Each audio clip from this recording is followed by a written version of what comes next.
श्रेष्ठ मैं हूँ। धन के बिना जीवन चल ही नहीं सकता। देवी, धर्म के बिना मनुष्य पशु के समान गिर जाता है। श्रेष्ठ तो मैं ही हूँ। बस अब निर्णय मेरे समक्ष होगा। सत्य केवल मैं निर्धारित करूंगा। हर हर महादेव, जय भोलेनाथ। भगवान शिव की कृपा आप सब पर सदैव बनी रहे। सच में बड़ा कौन है, धर्म या लक्ष्मी? स्वर्गलोक में यह सवाल इतनी जोर से उठा कि उसकी गूंज ब्रह्मलोक से लेकर पाताल तक सुनाई देने लगी। यह कोई साधारण विवाद नहीं था।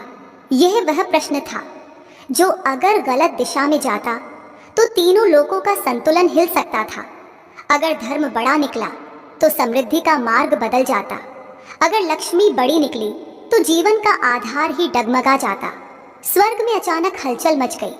देवता सोच में पड़ गए, ऋषि चकित रह गए और पूरा देवलोक जानने को उत्सुक हो गया कि सच में बड़ा कौन है, धर्म या लक्ष्मी?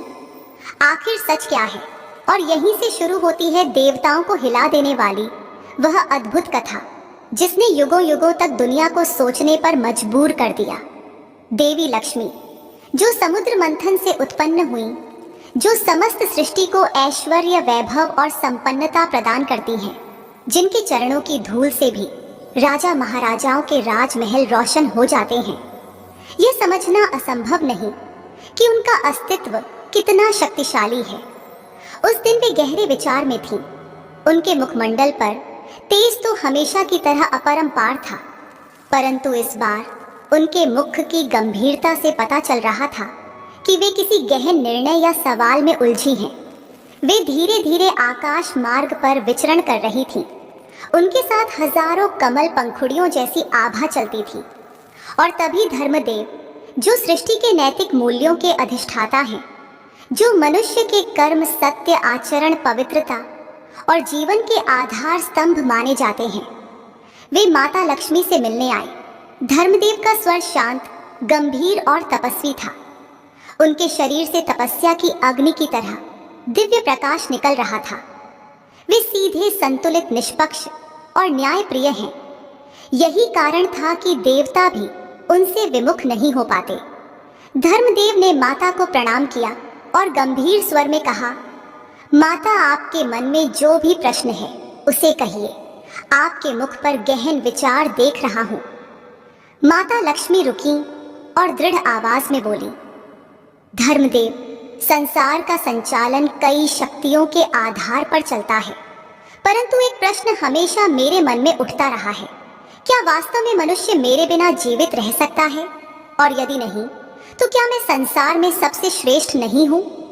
धर्मदेव शांत स्वर में बोले, माता, आपके बिना जीवन कठिन अवश्य है, परंतु यह मत भूलिए कि यदि आपके साथ धर्म न हो तो वही धन मनुष्य को विनाश के मार्ग पर ले जाता है।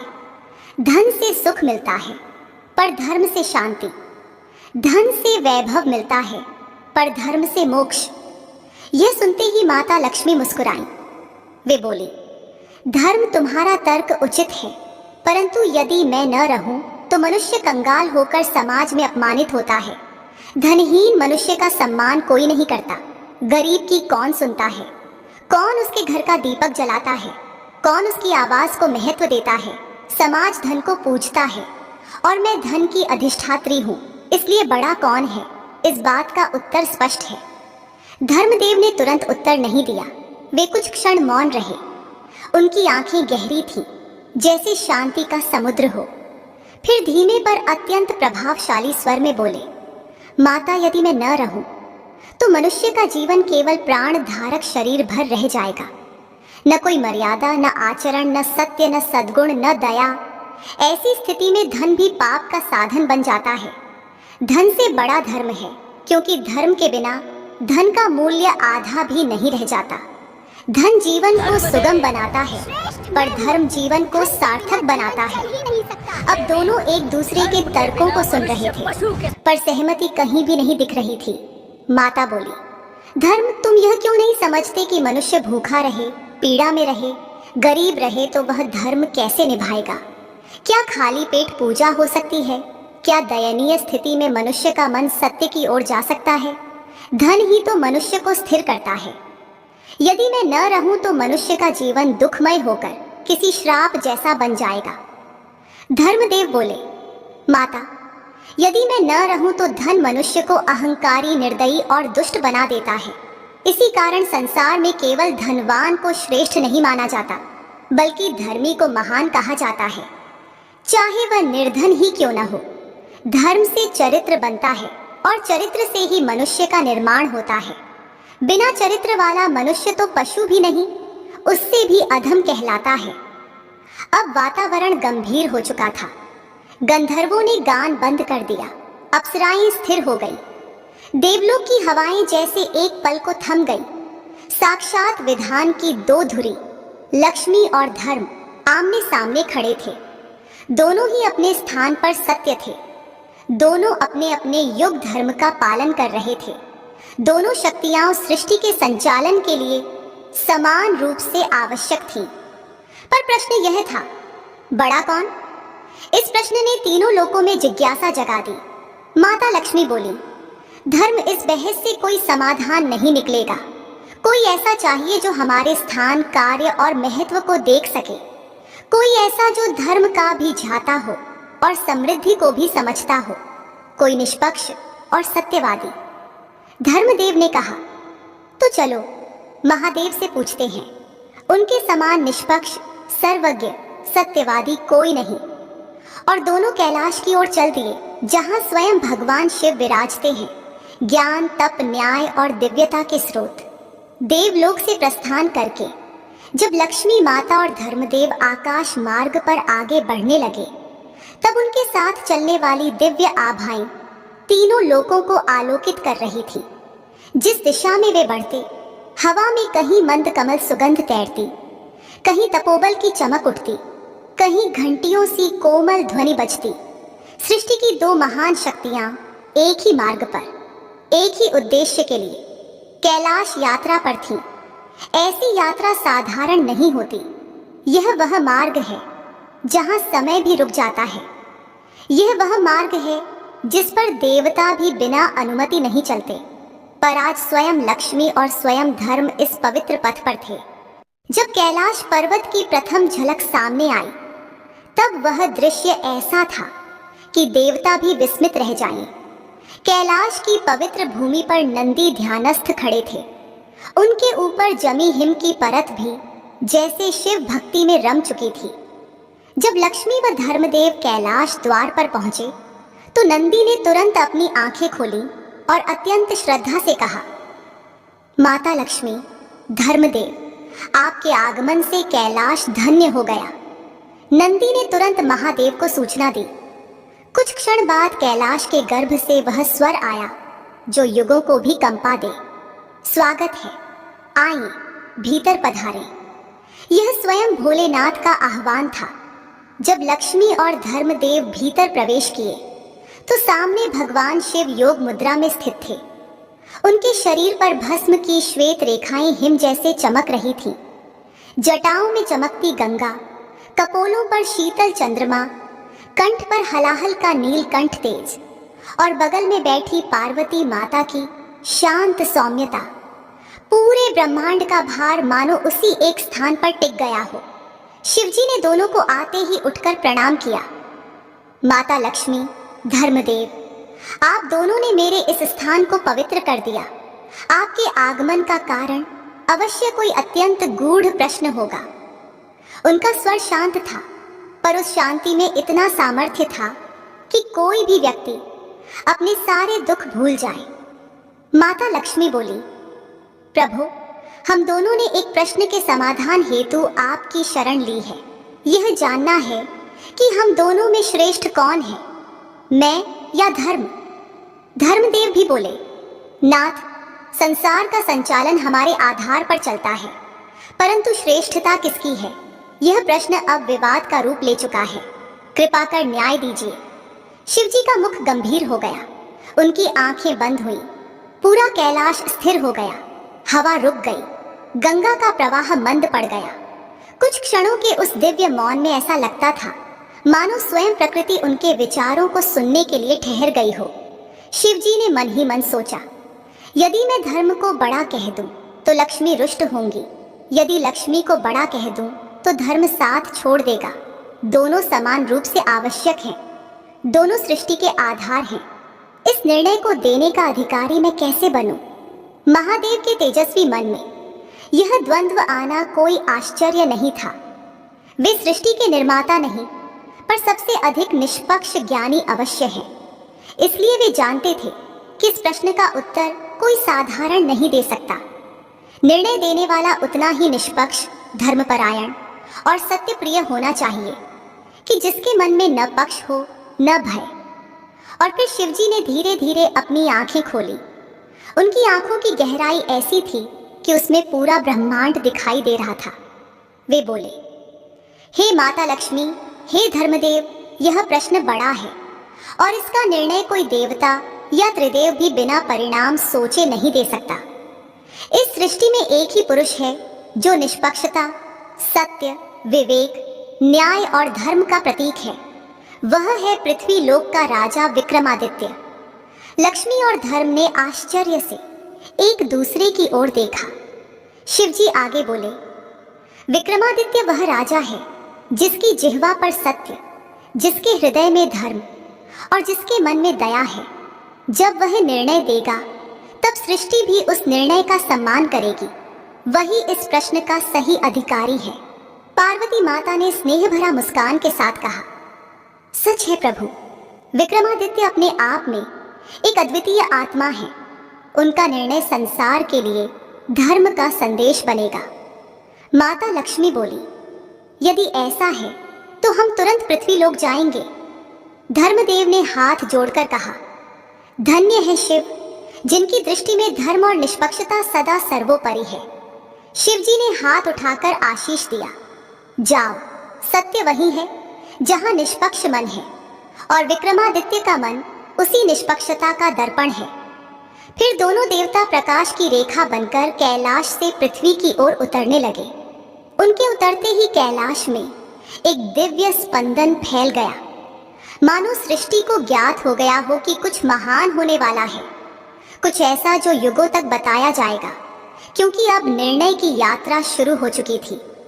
पृथ्वी लोक पर उस दिन आकाश कुछ अलग ही चमक रहा था। वातावरण में एक ऐसा कंपन था जो सामान्य मनुष्य तो क्या, योगी ऋषि भी तुरंत महसूस कर लेते। यह साधारण दिन नहीं था। देवी लक्ष्मी और धर्मदेव स्वयं पृथ्वी लोक पर उतरने वाले थे। जैसे ही दोनों देवता पृथ्वी के वातावरण में प्रवेश करते हैं, चारों दिशाओं में प्रकाश की तरंगे फूट पड़ती हैं। देव ऊर्जा चारों ओर फैल जाती है और उस प्रकाश में सूक्ष्म से सूक्ष्म जीव भी सिहर उठते हैं। वृक्षों की पत्तियां झुकने लगती हैं, हवा रुक जाती है और धरती का कंपन धीरे धीरे बढ़ जाता है।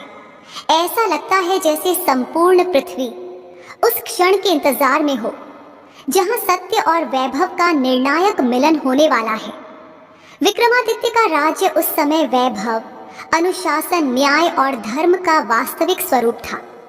महल के ऊंचे शिखर सूर्य के प्रकाश में सोने जैसी चमक रहे थे। सेनापति, मंत्री, रक्षक सब अपने अपने स्थानों पर सजग खड़े थे। राजा का दरबार उस दिन विशेष रूप से भव्य दिख रहा था। न जाने क्यों एक अनकही ऊर्जा, एक अजीब दिव्य सिहरन वातावरण में तैर रही थी। राजा स्वयं भी महसूस कर रहे थे कि आज का दिन साधारण नहीं। जब जब महान घटनाएं घटती हैं, प्रकृति स्वयं संकेत देती है और वह संकेत उस दिन स्पष्ट था। जब दरबार लगा और राजा न्याय कार्यों में व्यस्त थे, तभी अचानक राजमहल की छतों पर चमकदार उजाला फैल गया। पहले हल्का, फिर गहन, फिर इतना प्रचंड कि सैनिकों की आंखें चौंधिया गईं। किसी ने तुरही नहीं बजाई, किसी ने घोषणा नहीं की, फिर भी दरबार का प्रत्येक व्यक्ति तुरंत खड़ा हो गया। यह कोई सामान्य ज्योति नहीं थी, यह देवत्व का आगमन था। अचानक ऊंचे आसन के सामने प्रकाश ने रूप लिया और उसमें से प्रकट हुई स्वयं श्री लक्ष्मी और धर्मदेव। पूरे महल में सन्नाटा छा गया, जैसे समय रुक गया हो। जैसे सांसें थम गई हों, जैसे जीवन का प्रवाह थमकर केवल दिव्यता को निहार रहा हो। राजा विक्रमादित्य उस क्षण सिंहासन से उठकर इतनी श्रद्धा से झुके कि जैसे उनके शरीर का हर कण भक्ति में पिघल गया हो। उन्होंने दोनों देवताओं के चरणों में सिर झुकाया और बोले, माता लक्ष्मी, धर्मदेव, आपका आगमन मेरे राज्य को धन्य कर गया।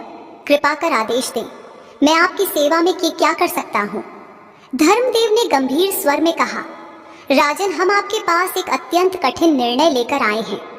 ऐसा निर्णय जिसे सृष्टि का संतुलन भी प्रभावित हो सकता है।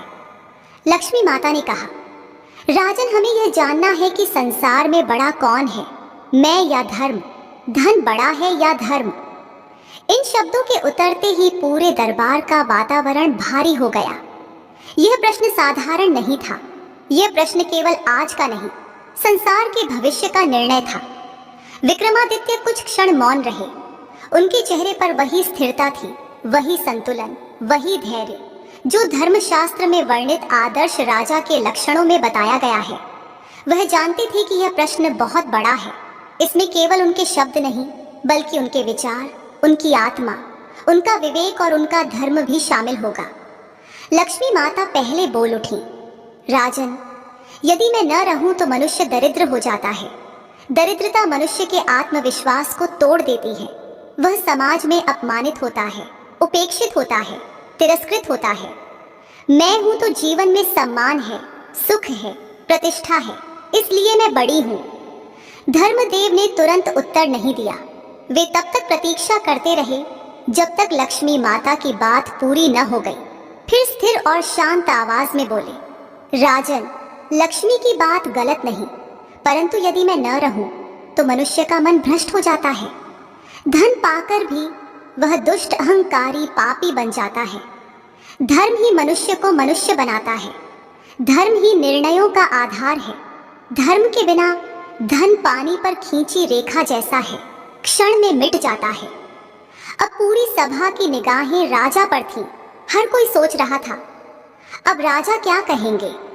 यही वह क्षण था जहां देवताओं ने शिव के शब्दों की सत्यता को समझा कि केवल विक्रमादित्य ही इस निर्णय के योग्य हैं। राजा कुछ देर तक मौन रहे, गहरी सांस ली, आंखें बंद की, मन भीतर तक डूब गया, जैसे आत्मा ही सत्य को खोज रही हो। जब उन्होंने आंखें खोली तो उनका स्वर गंभीर, शांत और अटल था। वे बोले, हे माता लक्ष्मी, हे धर्मदेव, मैं आपका तर्क सुन चुका हूँ और मैं इस निष्कर्ष पर पहुंचा हूँ कि धन से श्रेष्ठ धर्म है। धर्म मनुष्य के जीवन का आधार है।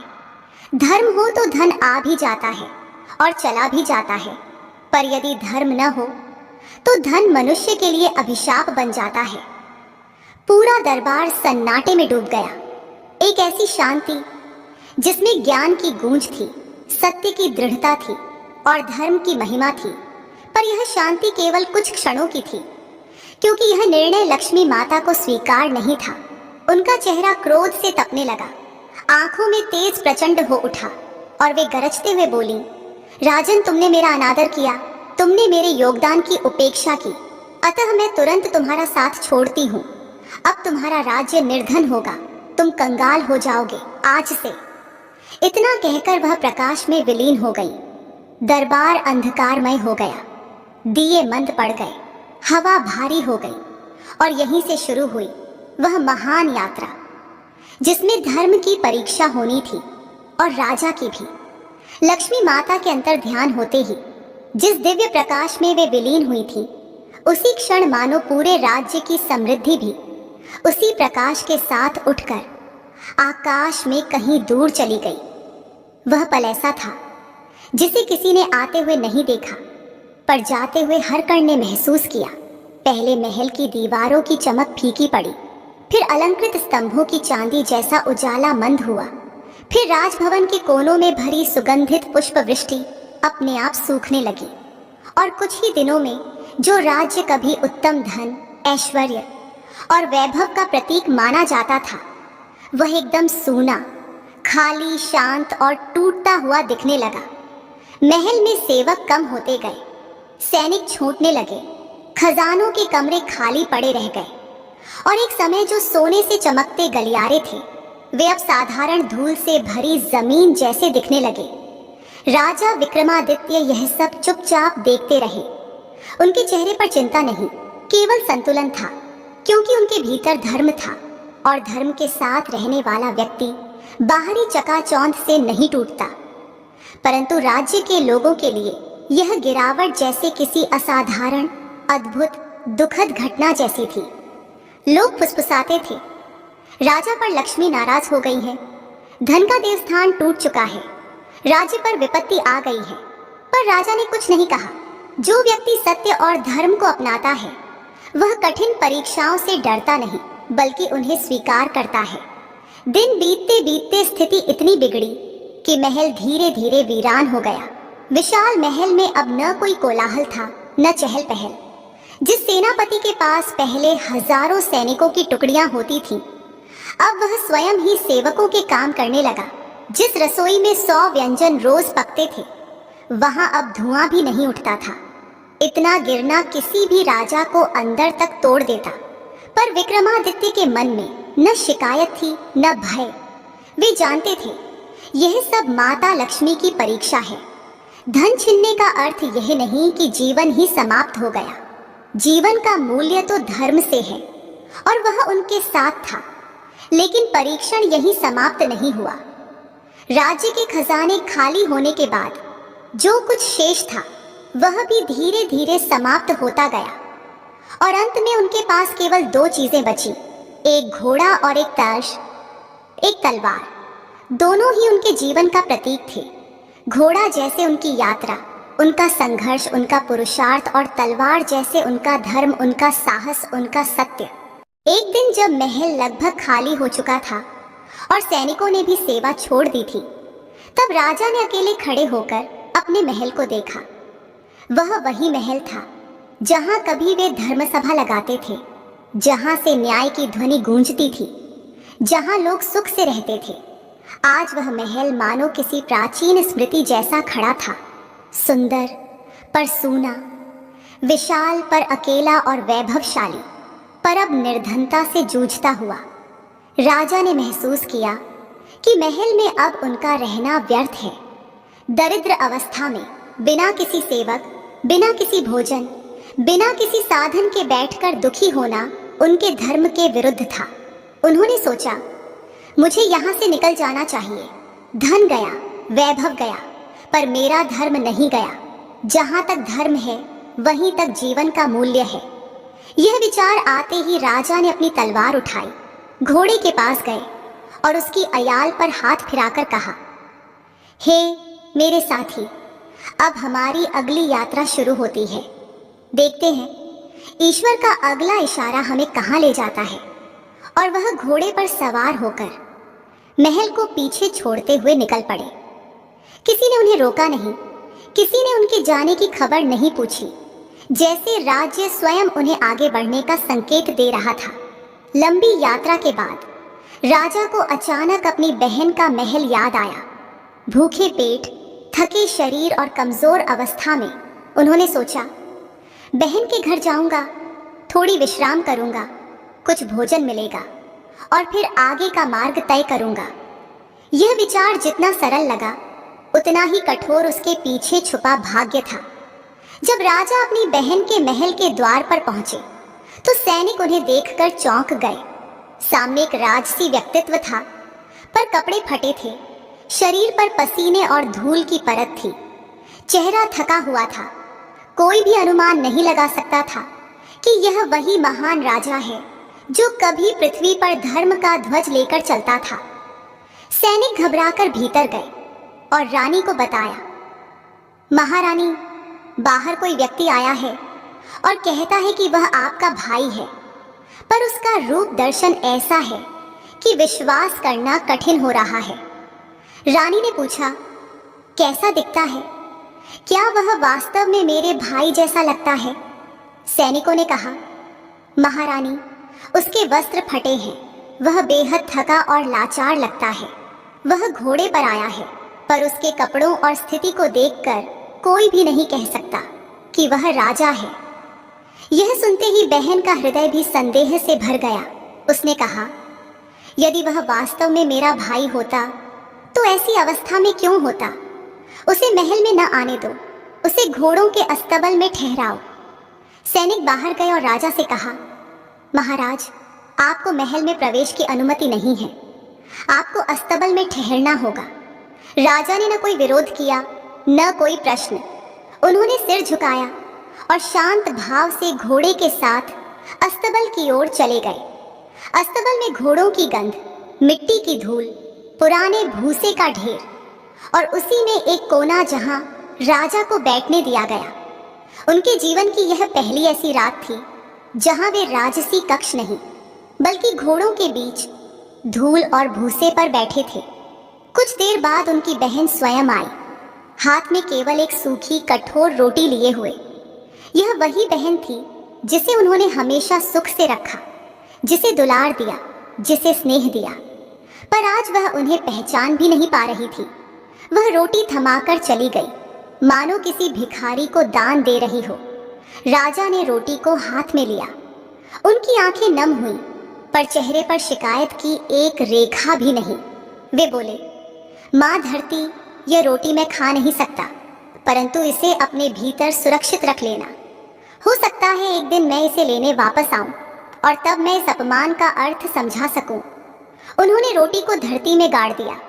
धरती माता ने उसे स्वीकार किया और वह रोटी मिट्टी में विलीन हो गई। यह था विक्रमादित्य का पहला महान अपमान बहन द्वारा। पर असली परीक्षा अब भी शुरू हुई थी। अस्तबल में अपमान की वह रात बिताने के बाद जब अगली सुबह भोर की किरणें राजकुमार के जैसे कोमल स्पर्श से धरती को छू रही थीं, राजा विक्रमादित्य ने घोड़े की पीठ थपथपाई, तलवार को अपने सीने से लगाया और बिना किसी को कुछ बताए अपनी यात्रा पुनः आरंभ कर दी। पास ही बहन का महल था, पर बहन के व्यवहार ने दिल में जो चोट दी थी उसने उन्हें वहीं रुकने नहीं दिया। उन्होंने सिर उठाया और मन में कहा, धर्म मेरी परीक्षा ले रहा है। अपमान से डरकर जहां रुक जाऊं वहां सत्य का मार्ग समाप्त हो जाता है। मुझे आगे बढ़ना ही होगा। इसी दृढ़ निश्चय के साथ वे आगे बढ़े। सूरज उग चुका था, पर भीतर का अंधेरा रात से भी अधिक गहरा था। परंतु जिसने जीवन धर्म का मार्ग चुना हो वह अंधेरों से कभी नहीं डरता। मानो ईश्वर इच्छित थे कि राजा एक एक करके मनुष्य के संसार की सारी स्थितियां, अहंकार, भूख, अपमान, अभाव, तिरस्कार, सबको अनुभव करे। तभी तो इस अपमान की श्रृंखला में आगे अगली कड़ी आने वाली थी, और वह भी किसी सामान्य से नहीं बल्कि उनके सबसे प्रिय मित्र से। राजा का एक घनिष्ठ मित्र था जिसके साथ उन्होंने बचपन में मिट्टी के खिलौने बांटे थे। युवा अवस्था में धन दौलत से अधिक हंसी साझा की थी। उसी मित्र का घर आगे दिखा। राजा के मन में आशा का एक छोटा सा दीप जला। शायद यहाँ कुछ समय ठहर सकूं, शायद यह मित्र मुझे पहचान ले। जब वह मित्र के द्वार पहुंचे तो वहां का दृश्य अलग था। वहां समृद्धि थी, रसोई में खुशबू थी, दरवाजे पर स्वागत था। सैनिकों ने तुरंत भीतर जाकर मित्र को कहा, महाराज के सदृश कोई व्यक्ति बाहर खड़ा है। जैसे ही वह मित्र बाहर आया उसने राजा को देखा और चौंक कर बोला, विक्रम भाई, यह क्या अवस्था बना रखी है? आप तो जैसे महीनों से भूखे थके निर्धन चल रहे हो। उसके स्वर में दर्द था।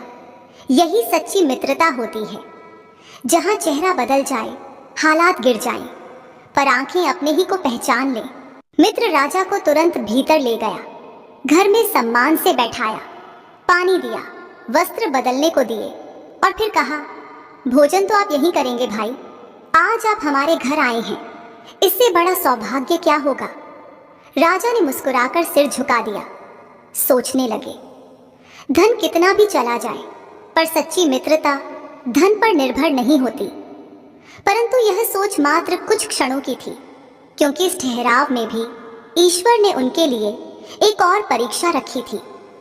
मित्र की पत्नी, जो अत्यंत सावधान स्वभाव की थी, रसोई से बाहर आई। उसने अनजाने राजा की वेशभूषा देखी, फटे वस्त्र, थका चेहरा, धूल और दर्द से भरी आंखें। उसे विश्वास नहीं हुआ कि यह वही राजा है जिसके वैभव के गीत नगर नगर गाए जाते थे। लेकिन पति ने स्वागत किया, इसलिए उसने भी भोजन परोस दिया। भोजन कक्ष में एक प्राचीन खूंटी थी, लकड़ी की, पर अद्भुत चमक लिए हुए, ऐसी जैसे किसी पुराने खजाने का प्रहरी हो।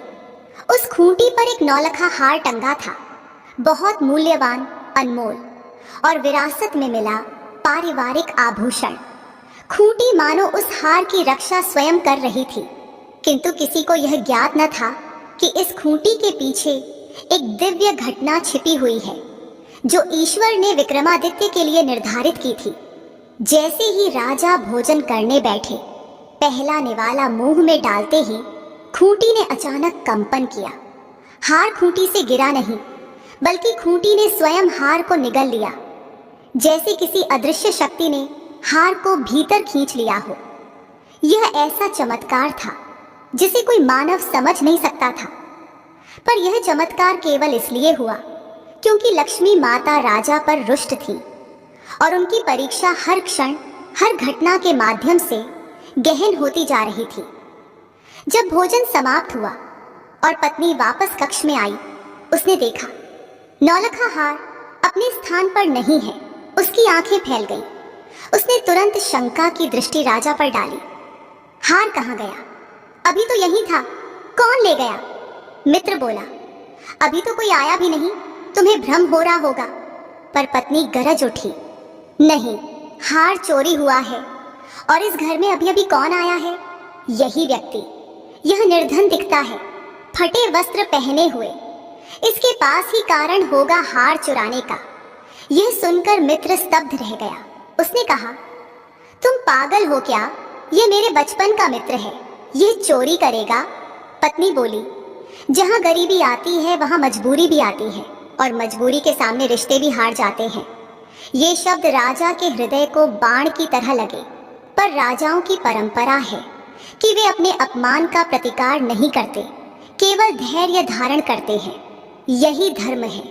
मित्र ने पत्नी को बहुत समझाया, पर घर का वातावरण तनाव से भर गया और अंत में पत्नी ने आदेश दिया, इसे मेरे घर से तुरंत निकालो।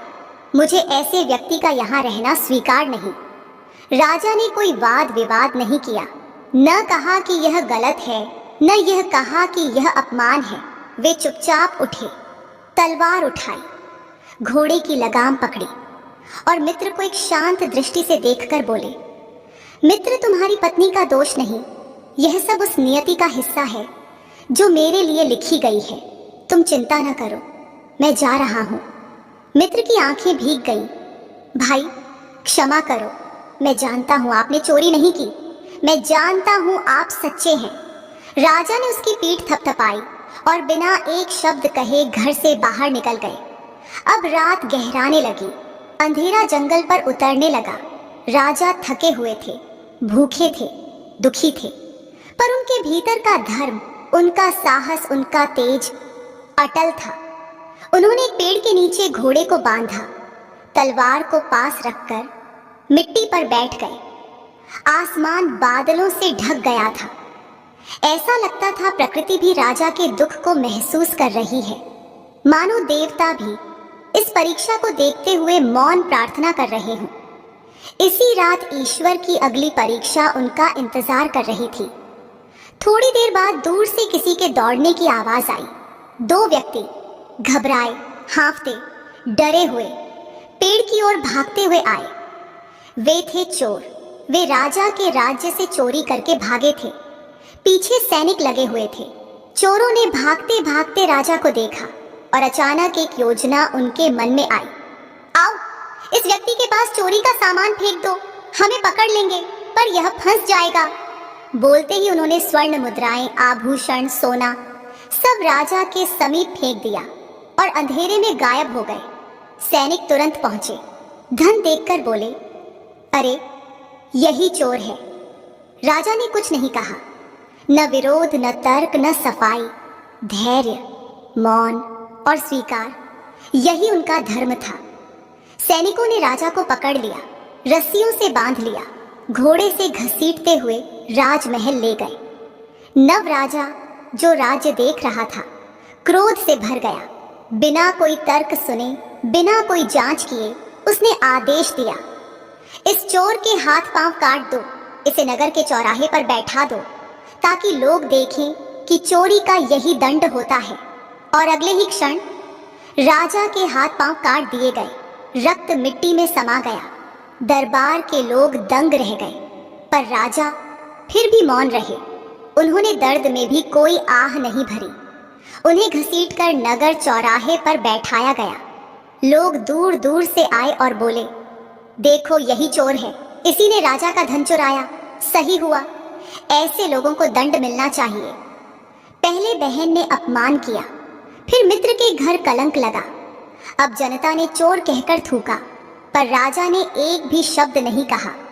इसलिए नहीं कि उनके पास तर्क नहीं थे, बल्कि इसलिए कि उनके पास धर्म था। और जहां धर्म होता है वहां प्रतिक्रिया नहीं, सहनशीलता होती है। वहां प्रतिकार नहीं, धैर्य होता है। वहां अपमान नहीं, परीक्षा होती है। यह परीक्षा अभी पूरी नहीं हुई थी। राजा की असली नियति अभी आगे लिखी जानी थी, और ईश्वर की अंतिम योजना अभी सामने आना बाकी थी। नगर चौराहे पर बैठा हुआ विक्रमादित्य किसी सामान्य मनुष्य की तरह नहीं दिखते थे। वे टूटे नहीं थे, वे रोए नहीं थे। उन्होंने अपनी पीड़ा पर संसार से प्रतिशोध नहीं मांगा, बल्कि एक साधारण सी मुद्रा में बैठे थे, जैसे कोई ध्यानस्थ योगी हो, जैसे कोई ऋषि अपनी कठिन तपस्या के मध्य शांत बैठा हो। लोग आते, तिरस्कार करते, अपमान करते, पर राजा के भीतर जो धर्म का सूर्य था वह किसी तिरस्कार के बादल से छिपता नहीं था। समय बीत रहा था, सूर्य पश्चिम की ओर झुक रहा था। चौराहे पर धूल उड़ रही थी। लोग अपने घर लौट रहे थे।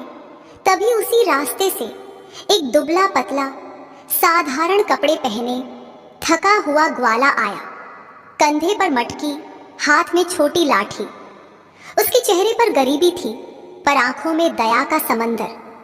जैसे ही वह चौराहे के पास पहुंचा, उसने जमीन पर बैठे विक्रमादित्य को देखा। बिना हाथ पांव, शरीर पर धूल, निस्तेज शरीर, पर चेहरे पर अद्भुत शांति। वह रुका। उसके मन ने कहा, यह साधारण मनुष्य नहीं हो सकता। इतने अपमान के बाद भी इतना संतुलन, इतनी पीड़ा में भी इतनी शांति। ऐसा व्यक्ति चोर कैसे हो सकता है? उसने पास आकर पूछा, भैया आपको प्यास लगी है क्या? राजा ने शांत स्वर में कहा, हाँ, मेरा गला सूख रहा है। ग्वाले ने बिना कुछ सोचे, बिना किसी भय, बिना किसी घृणा के अपनी मटकी से पानी निकाला और राजा के होठों से लगाया।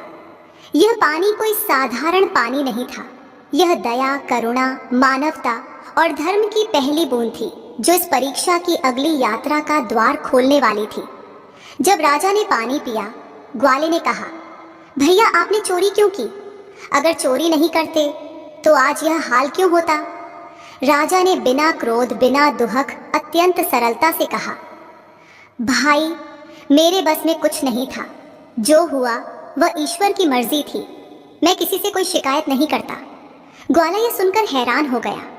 इतना अपमान, इतनी सजा, और फिर भी शिकायत नहीं। वह चुप हो गया। फिर धीरे से बोला, भैया बे, मैं आगे गांव में दूध बेचने जाता हूँ। भगवान आपको शक्ति दे। इतना कहकर वह आगे बढ़ गया। लेकिन चमत्कार वहीं से शुरू हुआ। ग्वाला जब गांव पहुंचा और दूध बेचना शुरू किया, तो उसे पता चला कि उसकी मटकी से दूध खत्म ही नहीं हो रहा। जितना निकालता उतना ही भर जाता। जितने गिलास बेचता, मटकी फिर उतनी ही भरी रहती। सुबह से दोपहर, दोपहर से शाम तक उसने बेचते ही बेचते इतना दूध बेच दिया जितना वह 1 महीने में भी नहीं बेच पाता। शाम को उसकी कमाई सामान्य दिनों से 10 गुनी थी। जब वह घर पहुंचा, उसकी पत्नी आश्चर्य से बोली, आज इतने पैसे कहाँ से आए? ग्वाला बोला, मैंने आज एक बात की जो शायद मेरे भाग्य को बदल गई। मैंने चौराहे पर बैठे अधमरे व्यक्ति को पानी पिलाया। वह चोर कहा जाता है, पर मुझे उसके भीतर चोरी नहीं, पवित्रता दिखी। शायद भगवान ने उसे मेरे रूप में परखा। पत्नी हाथ जोड़कर बोली, यदि उसने हमारा भला किया है तो हमें भी उसका भला करना चाहिए। हमारे भाग्य में संतान नहीं, बुढ़ापा अकेला है। क्यों न उस व्यक्ति को घर ले आएं, उसे पुत्र मानकर रखें। ग्वाले ने सोचा, राजा की अनुमति लेनी होगी। अगली सुबह वह फिर नगर पहुंचा। राजा के पास खड़ा हुआ और कहा, भैया, मैं आपको अपनाना चाहता हूँ, आपको अपने घर ले जाना चाहता हूँ। मेरे घर में कोई संतान नहीं, आप मेरे लिए पुत्र से बढ़कर होंगे।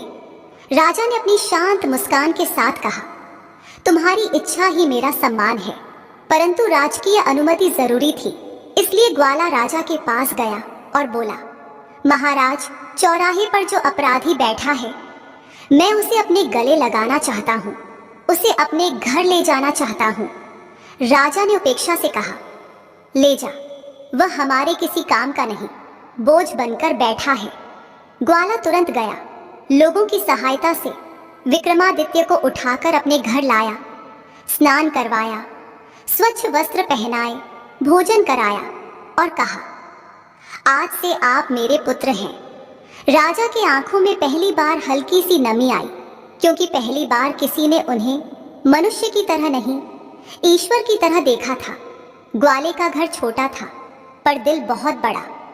उस घर में प्रेम था, अपनापन था, सम्मान था और सबसे बड़ी बात भावना थी। विक्रमादित्य वहीं रहने लगे। उन्होंने कभी नहीं बताया कि वे राजा हैं। अपनी पहचान को धूल में मिला दिया, क्योंकि जहां अहंकार मरता है वहीं से नया जीवन शुरू होता है। और यही वह स्थान था जहां नियति उन्हें उनके खोए हुए धर्म और भविष्य से फिर जोड़ने वाली थी। दिन बीतते गए। ग्वाला और उसकी पत्नी राजा को पुत्र की तरह रखते, सेवा करते, उन्हें प्रेम से भोजन कराते। राजा के भीतर का तेज, भीतर का धर्म अब बाहर प्रकट होने लगा। उनका चेहरा फिर से उजला होने लगा, उनकी दृष्टि चमकने लगी। और इसी तरह एक दिन राजकुमारी की दृष्टि उन पर पड़ी। राजकुमारी नगर में घूमती थी और उसकी उपस्थिति अद्भुत थी। जब भी वह गाती, नगर के दिए जल उठते थे। वह दिव्य ज्योति से भरपूर थी। एक दिन उसने देखा कि रात में कोई व्यक्ति बैठा है और उसके गीत से जलते दीपक अचानक बुझ जाते हैं। फिर वह व्यक्ति कुछ मंत्र जैसा बोलता है और वही दीपक पुनः जल उठते हैं। राजकुमारी चौंक गई। यह कौन है जिसकी आभा मेरे दियों को सुनती है? यह सामान्य मनुष्य नहीं, यह कुछ और है। उसकी दृष्टि राजा पर पड़ी और अंतःकरण ने तुरंत कह दिया, यह वही है, वह पुरुष जो जन्म से राजा है, धर्म से राजा है, नियति से राजा है। ग्वाले के छोटे से घर में रहते हुए राजा विक्रमादित्य धीरे धीरे अपनी वास्तविक दिव्यता को प्रकट किए बिना भी वातावरण में परिवर्तन फैलाने लगे थे। उनके शांत धैर्यपूर्ण व्यवहार, उनकी गंभीर परंतु सौम्य वाणी और उनके भीतर का तेज ऐसा था जिसे हर संवेदनशील व्यक्ति सहज ही पहचान लेता था। लेकिन सबसे पहले जिसने इस दिव्य तेज को पहचाना वह थी उस राज्य की राजकुमारी, जिसे लोग दीप ज्योति देवी कहते थे, क्योंकि जब भी वह गाती नगर के हर दीपक में अपनी ही लौ जल उठती थी। वह राजकुमारी अपने जन्म से ही अद्भुत वरदानों से भरी थी। उसकी आवाज में शक्ति थी, उसकी दृष्टि में तप था और उसके मन में पवित्रता। एक शाम वह अपने महल की ऊंची बालकनी से नगर का निरीक्षण कर रही थी। इत्तेफाका से उसकी दृष्टि ग्वाले के घर के पास पहुंची, जहां विक्रमादित्य एक कोने में बैठे थे। और अचानक राजकुमारी के गीत की ध्वनि से आसपास के बुझते दीप फिर से जल उठे। पर इस बार जो चमत्कार हुआ वह असाधारण था। सामान्यतः दीपक उसके गीत से मात्र जल उठते थे, पर आज उन्होंने दुगुनी लौ से जलना शुरू कर दिया। राजकुमारी स्तब्ध रह गई। मेरे गीत की प्रतिक्रिया यह पहली बार हुई है। यह व्यक्ति कौन है जिसके शरीर से यह दिव्य तरंग उठी? उस रात राजकुमारी सो नहीं पाई। उसके मन में वही चेहरा घूमता रहा, सहज, शीतल, तेजस्वी। उसे लग रहा था यही वह पुरुष है जो उसके जीवन के लिए नियत है। कई रातें गुजर गईं और हर बार राजकुमारी अपनी ओर से इस रहस्यमय पुरुष की परीक्षा लेती। कभी दीपक के पास खड़ी होकर गीत गाती, कभी दूर से मंत्र बोलती, कभी केवल ध्यान पुकार करती, और हर बार विक्रमादित्य के पास के दीपक अद्भुत रूप से जलते बुझते, मानो उनकी आत्मा राजकुमारी के दिव्य आत्म प्रकाश को पहचान रही हो। इसी बीच राजमहल में एक बड़ा आयोजन घोषित हुआ, राजकुमारी का स्वयंवर। नगर में उत्साह की लहर दौड़ गई, दूर दूर के राज्यों में संदेश भेजे गए, राजकुमारी अपने लिए वर की खोज स्वयं करेगी। यह समाचार सुनकर राजा के हृदय में हल्की सी हलचल उठी, न जानते हुए भी कि यह स्वयंवर उनके जीवन का अगला मोड़ बनने वाला है। स्वयंवर के लिए राजमहल ने आदेश दिया कि 100 घड़े घी के तैयार रखे जाएं। यह एक बड़ा कार्य था, क्योंकि राज्य में दूध और घी की उपलब्धता सीमित थी। यह कार्य ग्वाले को सौंपा गया, जिसके घर में राजा रह रहे थे। ग्वाले को आदेश मिला, राजकुमारी के स्वयंवर के लिए 100 घड़े घी कल सुबह महल पहुंचना चाहिए। यह आदेश सुनकर ग्वाले के पैरों तले जमीन खिसक गई। उसके घर में इतना दूध भी नहीं जितना एक घड़ा बने। 100 घड़े कहां से आएंगे? वह परेशान होकर सिर पकड़ बैठ गया। उसकी पत्नी भी चिंतित हो गई। क्या करे, असंभव कार्य है। तब विक्रमादित्य, जो पास ही बैठे थे, मुस्कुराकर बोले, पिताजी चिंतित न हो, यह कार्य हो जाएगा, मुझ पर छोड़ दीजिए। ग्वाले को विश्वास तो था, पर साथ ही भय भी, क्योंकि असंभव कार्य का भार उठाना किसी सामान्य मनुष्य के बस की बात नहीं। रात हुई और विक्रमादित्य ने ग्वाले की मटकी को सामने रखा। जिसने कल चमत्कार किया था, आज उससे कहीं बड़ा चमत्कार होना था। उन्होंने मंत्र मार्ग से मटकी पर हाथ रखा। एक दिव्य कंपन उठा, मटकी प्रकाश से भर गई और धीरे धीरे ग्वाले के घर की चारों दिशाओं में घड़े स्वयं प्रकट होने लगे। 1-2 नहीं, पूरे 100 घड़े। प्रत्येक घड़ा मानो चंद्रमा की कलाओं की चमक लिए भरा हुआ था, घी से लबालब, अत्यंत सुगंधित। ग्वाला और उसकी पत्नी फूट फूट कर रो पड़े। पुत्र, तुम कौन हो? क्या तुम कोई देवता हो, कोई ऋषि हो? राजा ने शांति से कहा, मैं केवल एक मनुष्य हूं जो धर्म पर चलता है, बाकी सब ईश्वर की कृपा है। सुबह हुई 100 घड़े राजमहल की ओर भेज दिए गए। महल में हाहाकार मच गया। किसने इतनी कम समय में 100 घड़े तैयार किए? यह चमत्कार कैसे हुआ? राजकुमारी ने जैसे ही घड़ों को देखा, उसका हृदय बोल उठा। निश्चित ही यह उसी पुरुष का कार्य है, वही जो घी के दीपक मेरे गीत से अपनापन दिखाते थे। स्वयंवर का दिन आया। भव्य सभा लगी। सोने के खंभे, चंदन की सुगंध, पुष्पों की वर्षा, नृत्य, संगीत, सब कुछ दिव्य था। दूर दूर से राजा आए, हजारों घोड़े, अनगिनत सेना, राजसी वेशभूषा, चमकती तलवारें, राजकुमारों के अभिमान की चमक। परंतु राजकुमारी की आंखें किसी को नहीं ढूंढ रही थीं। वह केवल एक चेहरे की तलाश में थी, वही चेहरा जो उस ग्वाले के घर में बैठा था। सभा के कोने में, जहां सामान्य आमंत्रित बैठते हैं, एक साधारण सा व्यक्ति बैठा था। ग्वाले के कपड़ों में, बिना हाथ पांव के, पर चेहरे पर दिव्य तेज। राजकुमारी की दृष्टि जैसे ही उस पर पड़ी, उसका हृदय कह उठा, यही मेरे जीवन का पुरुष है, यही मेरा वर है, यही मेरा धर्म है, यही मेरा सत्य है। वह आगे बढ़ी, राजाओं के सामने से गुजरी, अभिमानी राजकुमारों को अनदेखा कर गई और सीधे उस साधारण दिखने वाले परंतु आत्मा से दिव्य पुरुष के सामने पहुंच गई। पूरी सभा स्तब्ध रह गई और फिर उसने जयमाला उठाई और विक्रमादित्य के गले में डाल दी। चारों ओर सन्नाटा, फिर आघात, फिर क्रोध, फिर शोर। राजा चिल्लाए, यह अपमान है। राजकुमारी ने एक अपाहिज निर्धन पुरुष को चुना। दूसरे बोले, हमें पहले ही बता देते कि उसकी पसंद यह होगी। पर राजकुमारी अडिग खड़ी रही। मेरे हृदय ने जिसे चुना है, वही मेरा वर है, यही धर्म है, यही सत्य है। विक्रमादित्य ने सिर झुकाया, हृदय भाव से भर गया।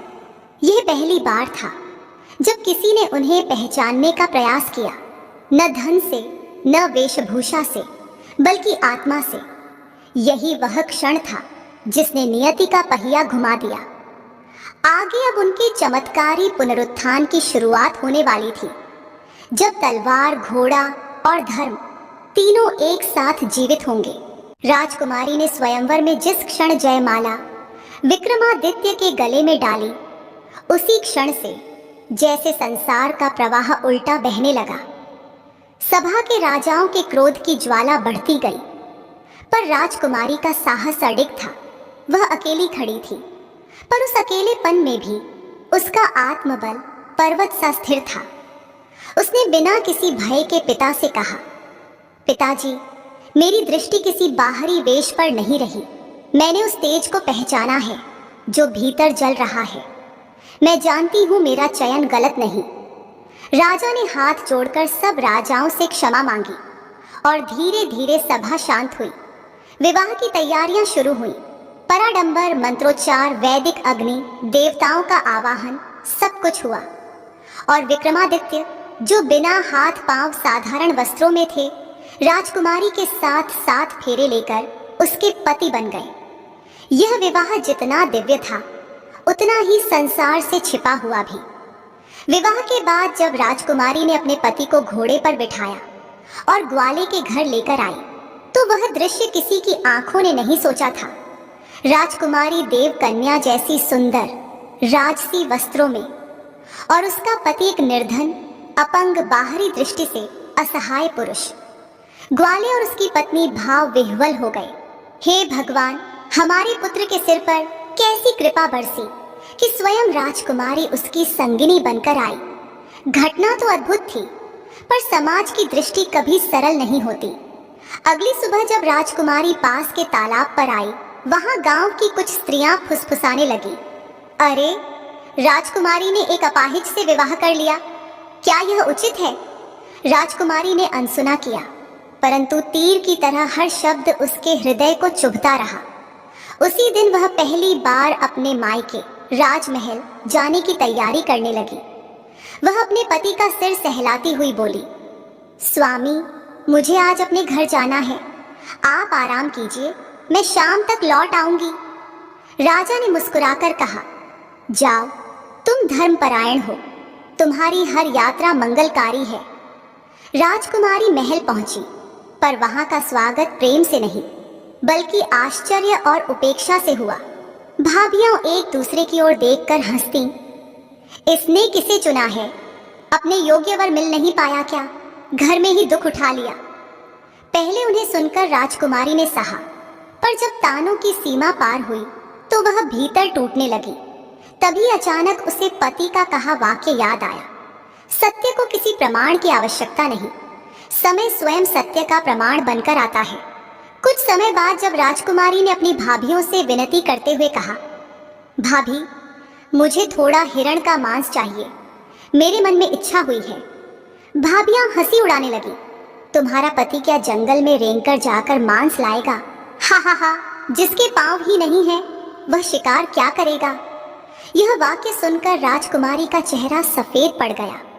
अपमान केवल पति का नहीं था, यह उसके धर्म, उसके प्रेम और उसके चयन का अपमान था। वह आंसू दबाती हुई घर लौट आई। जब घर पहुंची, विक्रमादित्य घोड़े के पास बैठे थे। उन्होंने पूछा, प्रिय, तुम दुखी क्यों हो?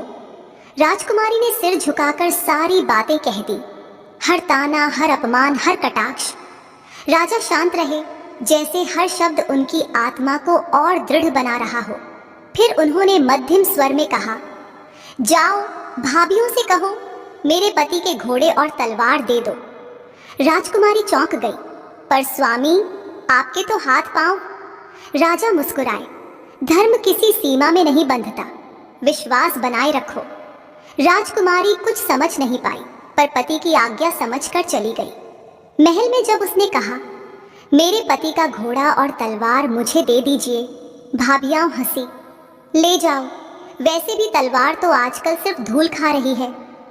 वे राजकुमारी को अस्तबल में ले गई। वहां घोड़ा उग्र था, तलवार सांप की तरह फुफकार रही थी, मानो दोनों वर्षों की उपेक्षा से घायल थे। पर जब राजकुमारी ने पति द्वारा दिया हुआ रुमाल दिखाया, तुरंत घोड़ा शांत हो गया, तलवार सीधी हो गई, मानो पहचान गई हूं कि उनका स्वामी उन्हें बुला रहा है। यह चमत्कार देख भाभियां डर गईं। राजकुमारी घोड़ा और तलवार लेकर घर लौटी और वहीं खड़ा था वह क्षण जब विक्रमादित्य अपनी दिव्यता के अगले स्तर में प्रवेश करने वाले थे। राजकुमारी जब अस्तबल से घोड़ा और तलवार लेकर लौटी तो उसके मन में डर और आश्चर्य दोनों थे, क्योंकि उसने पहली बार देखा था कि घोड़ा उसके सामने शांत होकर झुक गया था और तलवार किसी जीवित सर्प की तरह फुफकारना बंद कर चुकी थी, मानो उसके भीतर का जंग उसी क्षण मिट गया हो। ग्वाले के छोटे से आंगन में जब वह पहुंची, विक्रमादित्य जमीन पर शांत बैठकर उसके आने की प्रतीक्षा कर रहे थे। उन्होंने तलवार को अपनी ओर खींचा, पकड़ने को हाथ बढ़ाया, लेकिन उनका हाथ तो कट चुका था। राजकुमारी का मन कांप गया, यह कैसे संभव होगा? पर उसी क्षण जैसे हवा रुक गई, वातावरण थम गया और तलवार से एक हल्की सी दिव्य चमक उठी। वह प्रकाश धीरे धीरे विक्रमादित्य के हाथों पर फैलने लगा और देखते देखते कटे हुए स्थान पर रक्त रुक गया। फिर चमड़ी उभरने लगी, फिर मांस जुड़ने लगा और कुछ ही पल में दोनों हाथ सही सलामत हो गए। राजकुमारी अपनी जगह पर जम गई। यह केवल चमत्कार नहीं था, यह था दिव्यता का पुनर्जन्म। फिर राजा ने अपने पैरों पर नजर डाली और घोड़ा जैसे उनकी पुकार पहचान गया। उसने अपनी नासिकाएं फड़फड़ाईं, 2 बार जमीन पर खुर मारा और धूल के बीच विक्रमादित्य के पैरों पर भी वही तेज फैल गया। कुछ ही क्षणों में उनके पैर भी पहले जैसे हो गए, मजबूत, स्वस्थ, तेज से चमकते हुए। यह दृश्य देखकर ग्वाला और उसकी पत्नी रो पड़े। हे पुत्र, अब तो हमें बताओ, तुम कौन हो? पर राजा ने केवल इतना कहा, मैं वही हूं जो धर्म के साथ खड़ा रहता है, और जहां धर्म हो वहां शक्ति लौट आती है। अब वे घोड़े पर चढ़ने को तैयार थे। राजकुमारी उनके सामने खड़ी थी, आंसू आंखों में पर गर्व दिल में। घोड़ा जैसे अपने वास्तविक स्वामी को पहचानकर कौं कौं करता हुआ उनके चारों ओर घूमने लगा। विक्रमादित्य ने तलवार की मूठ पकड़ी और तलवार में प्रकाश फैल गया, जैसे किसी सोए हुए देवत्व को जागृत कर दिया गया हो। राजा बोले, आज मुझे शिकार पर जाना है। राजकुमारी घबरा गई। स्वामी, आप अभी अभी स्वस्थ हुए हैं, अभी मत जाइए। पर राजा ने शांत स्वर में कहा, यह केवल शिकार नहीं, यह मेरी नियति का पहला चरण है जो मुझे वापस राजा बनाएगा।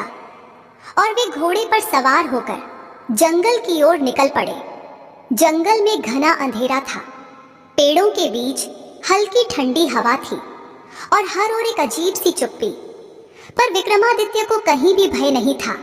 तलवार उनके हाथ में थी, घोड़ा उनके नीचे था और धर्म उनके भीतर। जैसे ही जंगल में प्रवेश किया, शिकार स्वयं उनके सामने आया। हिरणों का एक छोटा झुंड शांत खड़ा था। राजा ने एक तेज वार में एक हिरण का शिकार किया और उसके कान व दांते पूंछ काटकर थैले में डाल दिए। लौटते समय उन्हें कहीं कोई भय नहीं था, परंतु राजकुमारी के भाइयों को था। वे भी जंगल में शिकार पर थे और जब उन्होंने देखा कि किसी ने एक ही प्रयास में कई शिकार कर लिए हैं, तो वे चौंक गए। यह कौन है? कौन इतनी दिव्यता से शिकार कर सकता है? वे कुछ समझ नहीं पाए।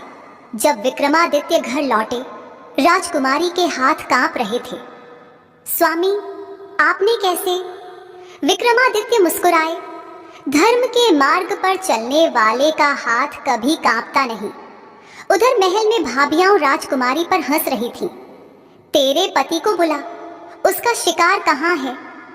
लेकिन राजकुमारी ने पति द्वारा दिया हुआ थैला पलट दिया और कान-पूंछ जमीन पर गिरते ही भाभियों के चेहरे उड़ गए। ये तो आज ही जंगल में हुए शिकार के हिस्से हैं। ये तो राजकुमारी के भाइयों ने भी किए थे, फिर ये यहाँ कैसे? यहीं से सच्चाई पहली बार खुलने लगी कि यह साधारण अपाहिज व्यक्ति नहीं, बल्कि अपने समय का सबसे बड़ा धर्मराज, सबसे बड़ा पराक्रमी और सबसे बड़ा सत्यनिष्ठ राजा है, महान विक्रमादित्य। जब भाभियों के सामने राजकुमारी ने थैला पलटा और हिरण के कान व सी पूंछ जमीन पर गिरे तो पूरा कमरा जैसे एक पल को जम गया। भाभियां जो अभी तक हंस रही थीं, अब उनकी आंखें फैल गईं, चेहरों की रंगत उड़ गई और दिल भीतर से कांप उठा। वे एक दूसरे को देखने लगी क्योंकि वे जानती थीं कि सुबह जंगल में उनके पतियों ने भी यही शिकार किया था। यही कान, यही पूंछ, यही निशान। कुछ क्षण सन्नाटा रहा, फिर एक भाभी कांपते हुए बोली, ये तो आज सुबह ही जंगल में मिले थे। ये कैसे?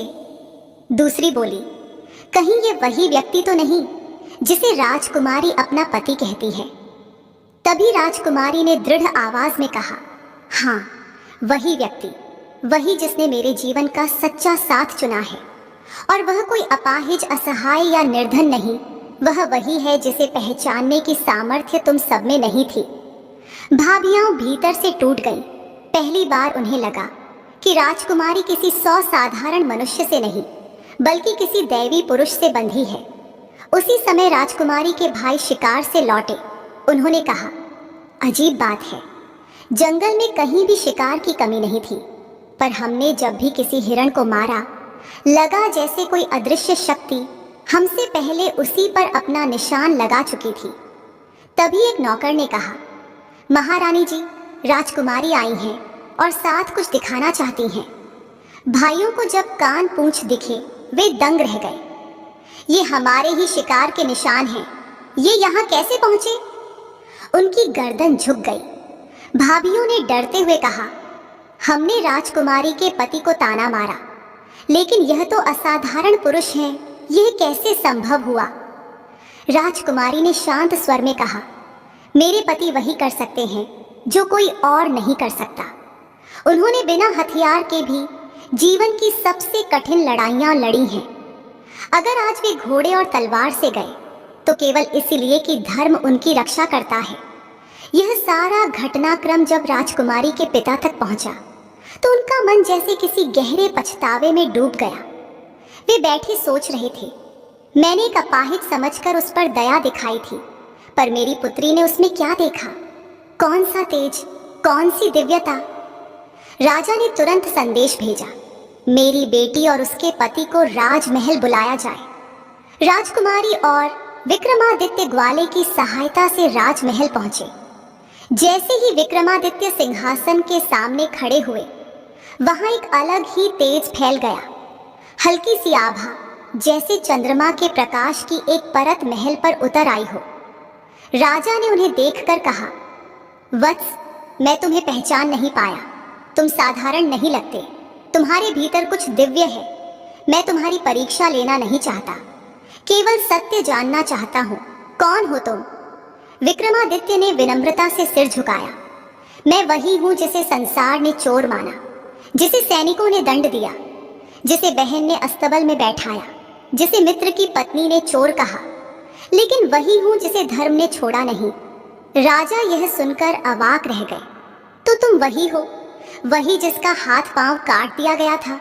राजकुमारी की आंखें भर आईं। पिताजी, वही मेरे पति हैं, वही जिसने मेरे हृदय को पहचाना। राजा का हृदय पिघल गया। वे सिंहासन से उठकर स्वयं विक्रमादित्य के पैरों में गिर पड़े। मुझे क्षमा करो वत्स, मैं सत्य को नहीं पहचान पाया। तुम धनहीन हो सकते हो पर धर्महीन नहीं, और जहां धर्म है वहां राजसी गौरव अपने आप लौट आता है। यह देखकर पूरा महल स्तब्ध रह गया। राजा स्वयं एक साधारण वेशभूषा में आए युवक के चरण स्पर्श कर रहे थे। इसके बाद विक्रमादित्य और राजकुमारी को राजसी सम्मान के साथ प्रस्थापित किया गया। राजा ने उन्हें महीनों का सम्मान देकर विदा किया। हाथी, सैनिक, सोना, वस्त्र, आभूषण, सब कुछ।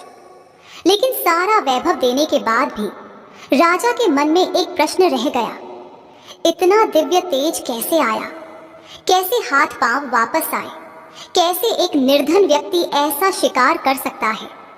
और यहीं से शुरू हुआ वह अंतिम चरण, जहां विक्रमादित्य की पहचान धीरे धीरे संसार के सामने आने वाली थी। राजमहल से सम्मान के साथ विदा होने के बाद जब राजा विक्रमादित्य अपनी पत्नी और ग्वाले के परिवार के साथ नगर की ओर लौट रहे थे, हवा भी जैसे अधिक शांत और भक्ति रस से भरी लग रही थी, मानो प्रकृति स्वयं कह रही हो कि सत्य अब छिपा नहीं रहेगा। रास्ते में सबसे पहले राजा अपने पुराने मित्र के घर पहुंचे। वही मित्र जिसने उन्हें सच्चे प्रेम से बुलाया था, पर जिसकी पत्नी ने उन पर चोरी का आरोप लगाकर अपमानित किया था। जैसे ही मित्र ने उन्हें आते देखा, वह दौड़कर उनके चरणों में गिर गया। भाई, आज मैं तुम्हारी असल पहचान जान गया। तुम कोई साधारण मनुष्य नहीं हो। उस दिन जो हुआ वह सब मेरी पत्नी के भय की वजह से हुआ। पत्नी घर से बाहर आई, उसके हाथ कांप रहे थे, आंखें नम थीं। महाराज, मुझे माफ कर दीजिए, मैंने अज्ञान में आपको चोर कहा। जब पति ने बताया कि आपने वही नौलखा हार खूंटी पर छोड़ दिया था और वह चमत्कार से खुद अंदर समा गया था, तब मुझे समझ आया कि यह घटना किसी साधारण व्यक्ति के साथ नहीं हो सकती थी। मित्र ने तुरंत खूंटी के पास जाकर कहा, हे अद्भुत शक्ति, यदि यह हार चोरी नहीं हुआ बल्कि उस समय अदृश्य होकर छिप गया, तो कृपया आज सत्य प्रकट कीजिए।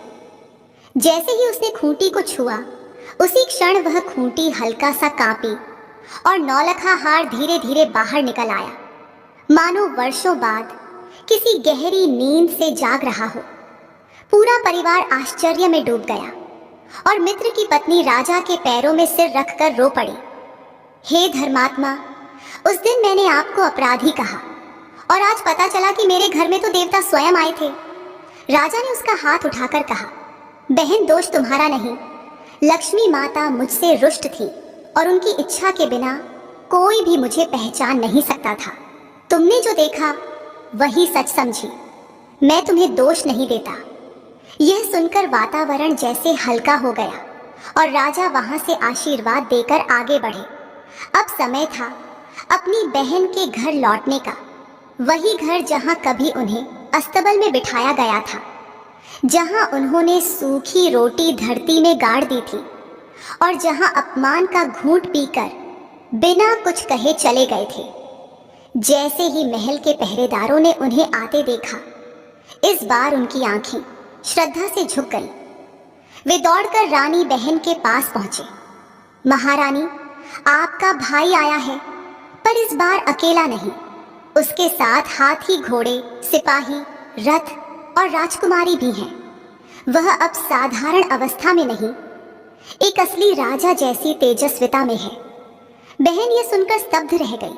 वह महल के द्वार पर पहुंची और जैसे ही उसने अपने भाई को देखा, जिसके शरीर पर दिव्य तेज चमक रहा था, वह उसके चरणों में गिर पड़ी, आंसू रोक नहीं सकी।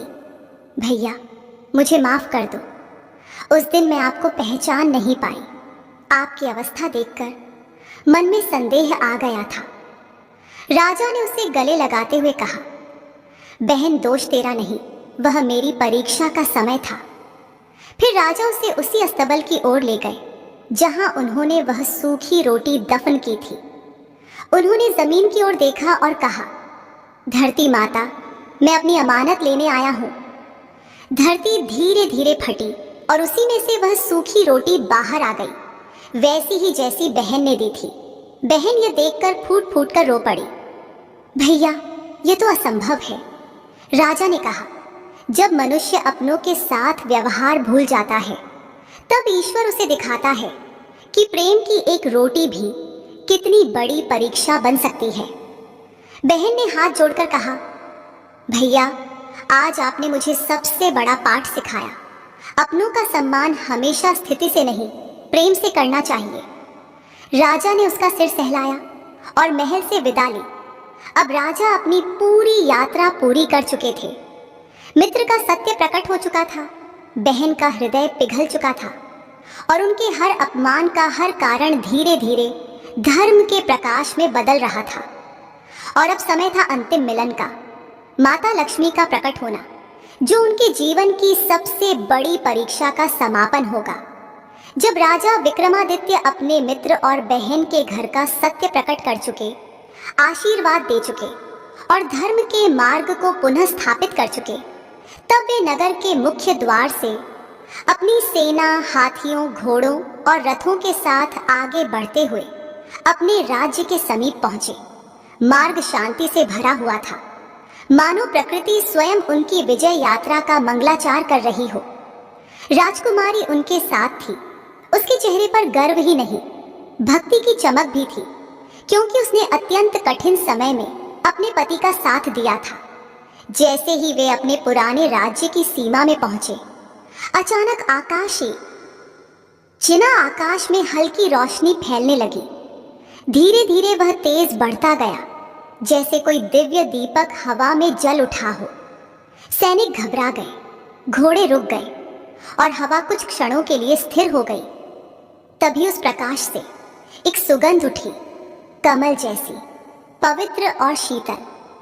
राजकुमारी ने भय से राजा का हाथ थाम लिया, परंतु विक्रमादित्य ने अपनी तलवार नीचे रखकर आकाश की ओर हाथ जोड़ दिए, क्योंकि वे समझ चुके थे कि यह किसी साधारण शक्ति का आगमन नहीं, बल्कि स्वयं श्री लक्ष्मी का दिव्य अवतरण है। आकाश से अचानक एक दिव्य कमल नीचे उतरा और उस कमल पर विराजमान थी, चमचमाते सोने के वस्त्रों में, चारों ओर प्रभा फैलाए, सौम्य मुख पर हल्की सी मुस्कान लिए माता लक्ष्मी। उनके चरणों के स्पर्श से धरती चमक उठी और पूरा वातावरण ओम श्रीं ह्रीं श्रीं महालक्ष्म्यै नमः के मंत्र से भर गया। सभी सैनिक, ग्वाले, राजकुमारी और नगरवासी स्तब्ध रह गए। उनके शरीर झुक गए, हाथ जोड़ दिए। माता ने विक्रमादित्य की ओर देखा। उनकी आंखों में दया भी थी और गर्व भी। वे आगे बढ़ी और बोली, वत्स विक्रमादित्य, उठो। तुमने वह कर दिखाया है जो देवता भी कठिन समय में नहीं कर पाते, धर्म को बिना विचलित हुए निभाना। राजा ने नम्रता से कहा, माता, यह सब आपके बिना संभव न था। जब आपने मुझसे वैभव छीन लिया था, मैंने समझा कि मुझसे कोई भूल हुई है। लक्ष्मी माता मुस्कुराई, नहीं वत्स, यह भूल नहीं थी, यह परीक्षा थी। दुनिया में हर मनुष्य सोचता है कि लक्ष्मी स्थिर है और धर्म उसके पीछे चलता है, पर तुमने सिद्ध कर दिया कि धर्म जहां स्थिर हो, लक्ष्मी वहीं दौड़ी चली आती है। तुमसे रुष्ट होकर मैंने तुम्हें कंगाल किया, अपमान दिलवाया, तुम पर झूठे आरोप लगे, तुम्हें अस्तबल में बैठना पड़ा, हाथ पांव कटे, पर तुमने कभी अपने हृदय की पवित्रता नहीं छोड़ी। तुमने किसी से बदला नहीं लिया, किसी को दोष नहीं दिया, किसी पर क्रोध नहीं किया। तुमने हर परिस्थिति में सत्य और धैर्य को साथ रखा, और यही वह गुण है जहां लक्ष्मी स्वयं हार जाती है। ये कहते ही माता ने अपना वरद हस्त राजा के सिर पर रखा और उसी क्षण राजा के शरीर से एक प्रकाश निकला जो आसमान तक फैल गया।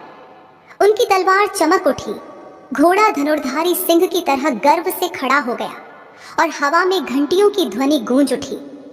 यह संकेत था कि लक्ष्मी का वरदान मिल चुका है। माता बोली, वत्स, अब तुम्हारा समय पूरा हुआ। जा, अपने राज्य में प्रवेश कर। तुम्हारे सिंहासन ने वर्षों से तुम्हारी प्रतीक्षा की है। तुम्हारे राज्य में पुनः धर्म, वैभव, समृद्धि और न्याय उतरेगा। जहां तुम जैसे राजा हो, वहां मेरा वास सदैव रहेगा। राजा के नेत्र भर आए। माता, आपकी कृपा के बिना मेरा अस्तित्व अधूरा था। माता ने उसे आशीर्वाद दिया और ऊपर उठने लगी। वत्स, याद रखना, जो धर्म नहीं छोड़ता, लक्ष्मी उसे कभी नहीं छोड़ती। यह कहते ही वह दिव्य प्रकाश में विलीन हुई और आकाश सामान्य हो गया। अब राजा अपनी सेना के साथ राजद्वार पर पहुंचे। जनता ने जैसे ही उन्हें देखा, उनकी जय जयकार से धरती थर्रा उठी। जय विक्रमादित्य, धर्मराज की जय, महाराज अमर रहे। लोगों ने फूल बरसाए, ढोल नगाड़े बजाए, महिलाएं आरती लेकर खड़ी हो गईं। राजकुमारी के चेहरे पर इतना तेज था कि लोग उसे देवी समान प्रणाम करने लगे। राजा सिंहासन पर बैठे, वही सिंहासन जिसे उन्होंने कभी धर्म और सत्य के लिए छोड़ा था, और राजगुरु ने घोषणा की, आज से इस राज्य में पुनः धर्म की स्थापना हो गई है। आज से पुनः समृद्धि का युग प्रारंभ होता है। राजा और राजकुमारी ने प्रजा को आशीर्वाद दिया और राज्य में शांति, न्याय और करुणा का शासन फिर लौट आया। प्रिय भक्तों, धर्म और लक्ष्मी के इस अद्भुत विवाद की कथा यहीं पूर्ण होती है। आज आपने सुना कि कैसे महाराजा विक्रमादित्य ने कठिन से कठिन संकट झेलकर भी धर्म का साथ नहीं छोड़ा और कैसे अंत में स्वयं महालक्ष्मी उन्हें आशीर्वाद देने उतरी और यह सत्य घोषित किया, जहां धर्म स्थिर हो वहां लक्ष्मी स्वयं चली आती है। जिस मनुष्य का हृदय धर्ममय हो उसे लक्ष्मी भले देर से मिले पर कभी छोड़कर नहीं जाती। यही इस कथा का संदेश है। धन जीवन को सुंदर बनाता है, लेकिन धर्म जीवन को सफल बनाता है। धर्म से ही समृद्धि है, धर्म से ही शांति है, धर्म से ही ईश्वर की कृपा है। यदि इस दिव्य कथा ने आपके हृदय को छुआ हो, आपको कुछ सीख, कुछ प्रेरणा, कुछ भक्ति का अनुभव दिया हो, तो इस वीडियो को लाइक करें, शेयर करें और चैनल को सब्सक्राइब जरूर करें और जाते जाते कमेंट में लिखें हर हर महादेव, ताकि महादेव की कृपा सदैव आप और आपके परिवार पर बनी रहे। फिर मिलेंगे ऐसी ही एक और दिव्य ज्ञान से भरी कथा के साथ। तब तक जुड़े रहिए, कहते रहिए हर हर महादेव। जय माता लक्ष्मी।